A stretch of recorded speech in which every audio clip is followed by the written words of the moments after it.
Hello दोस्तों, मैं हूं आपका दोस्त एडवोकेट शिवेंद्र प्रताप सिंह। आज हम आपको बताएंगे माननीय इलाहाबाद हाई कोर्ट के एक ऐसे दमदार जजमेंट के बारे में डिटेल से विस्तार से बात करेंगे जिसमें माननीय इलाहाबाद हाई कोर्ट ने गुंडा एक्ट की कार्रवाई को रद्द कर दिया, क्वैश कर दिया और साथ ही साथ योगी सरकार पर 30,000 रुपये का जुर्माना भी लगा दिया।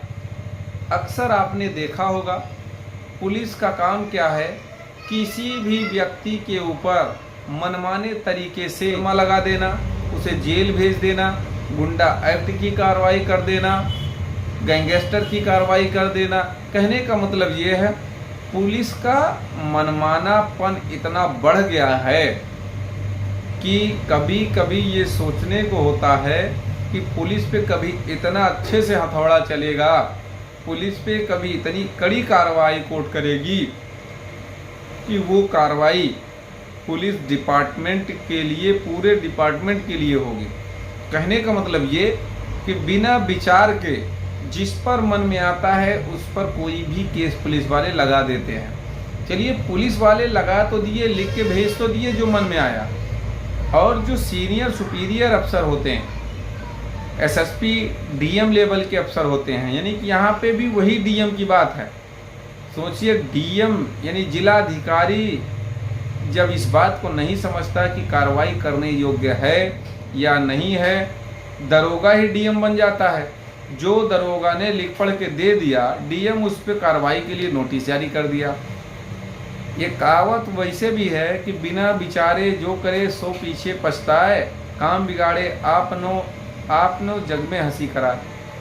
कहने का मतलब ये कि इस बात का विचार करना चाहिए, इस बात को सोचना चाहिए डीएम को कि गुंडा एक्ट की कार्रवाई कब होनी चाहिए या गुंडा एक्ट की कार्रवाई के लिए कब नोटिस जारी किया जाना चाहिए।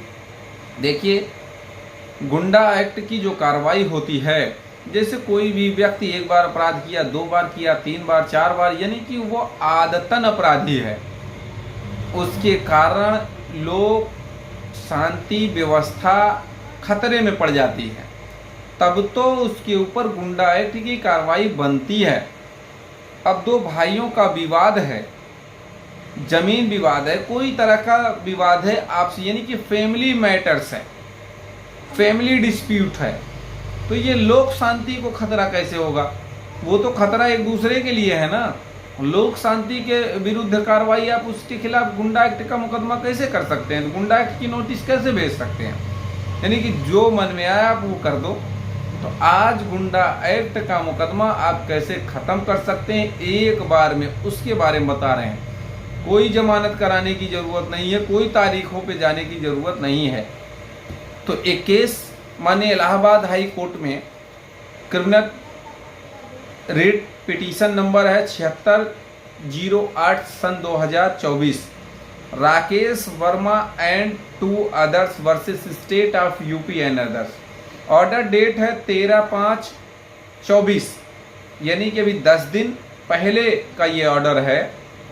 इतना दमदार जजमेंट, फिरोजाबाद के डीएम साहब ने एक ही परिवार के 3 लोगों पर गुंडा एक्ट की कार्रवाई के लिए नोटिस भेज दिया। अब जब वो नोटिस मिला तो उन्होंने हाई कोर्ट का रुख किया। हाई कोर्ट जब वो आए तो 30,000 रुपये का जुर्माना योगी सरकार पर माननीय इलाहाबाद हाई कोर्ट ने लगाया, क्योंकि पैतृक विवाद को लेकर, पैतृक संपत्ति को लेकर 2 परिवारों में मारपीट या लड़ाई झगड़ा या जो विवाद था, ये एक तरफा केस दर्ज हुआ था, माफ करिएगा क्रॉस केस हुआ था दोनों तरफ से। कहने का मतलब ये कि जो विवाद था वो पारिवारिक विवाद था, संपत्ति का विवाद था, और उसमें गुंडा एक्ट की कार्रवाई नहीं बनती है।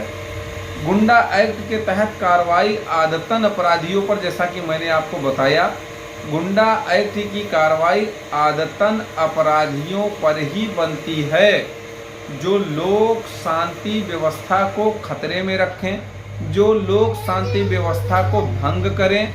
ऐसी स्थिति में ही गुंडा एक्ट की कार्रवाई होनी चाहिए। गुंडा एक्ट की कार्रवाई को रद्द करते हुए माननीय इलाहाबाद हाई कोर्ट ने 30,000 रुपए का जुर्माना प्रमुख सचिव गृह पर लगाया और इसे 2 हफ्ते में जमा करने के लिए भी आदेश दिया।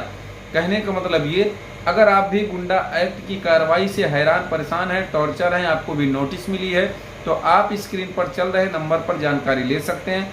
कोई सवाल है तो सवालों के जवाब भी ले सकते हैं, या फिर कमेंट बॉक्स में कमेंट करके अपनी राय बता सकते हैं कि यह वीडियो आपको कैसा लगा। अगर यह वीडियो अच्छा लगा हो तो वीडियो को लाइक करें, शेयर करें। यूट्यूब चैनल SP 72 कानून प्रयागराज को जरूर सब्सक्राइब